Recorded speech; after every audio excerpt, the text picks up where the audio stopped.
ఇక్కడ ఈ నెల రోజులు కూడాను ధనుర్మాసంలో ఆండాళ్ తల్లి గోదాదేవి ఈ 30 రోజులు కూడాను కాత్యాయని వ్రతం చేసింది. ఆ గోపికలందరూ కూడా కాత్యాయని వ్రతం చేశారు. ఆ స్వామివారిని ఆ వటపత్ర సాయి పైన ఉన్నటువంటి కృష్ణుణ్ణి ఆ రంగనాథుడుగా భావించింది. ఆ రంగనాథుల్లో లీనమైంది. ఆవిడ విల్లిపుత్తూరులో అక్కడ భట్టనాథుడికి ఆవిడ దొరికింది కదా అయోనిజగా తులసి వనంలో. ఆ విధంగా అమ్మవారు లభ్యమైంది. ఆనాటి నుంచి కూడాను రోజు పెంచి పెద్ద చేశాడు భట్టనాథుడు. పెరిగి పెద్దదవుతోంది.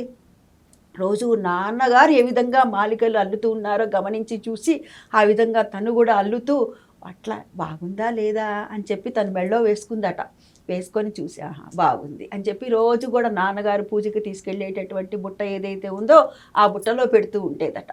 పెడుతూ ఉంటే ఒకనాడు ఆ తండ్రి చూశాడట. అందులో నుంచి వెంట్రుక రావటం చూసి ఇదేమిటి అంటే రోజు నేను అలంకరించుకొని బాగుందా లేదా అని చెప్పి అప్పుడు స్వామికి ఇస్తున్నాను అని చెప్పి అన్నదట. అమ్మ అది చాలా దోషము అని చెప్పి తండ్రి చెప్పిన మీదట మామూలుగానే ఆ రోజు అల్లి తను అలా ధరించకుండా అక్కడ పెట్టిందట.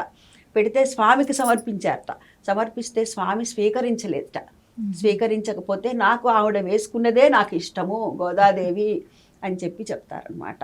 అంటే ఏమిటి ఇక్కడ స్వామిని నెల రోజుల పాటు కూడాను పాడి ఆయన మీద కీర్తనలు పాడి దాన్ని తిరుప్పావై అంటారు కదా. ఒక్కొక్క పాసురాన్ని రోజుకి ఒక్కొక్క పాసురాన్ని కూడా గానం చేసింది.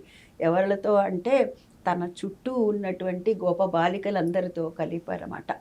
అంటే భక్తి ప్రధానంగా ఉంటే గనక భక్తుడు కోసమని సులభుడుగా వస్తాడు భగవంతుడు.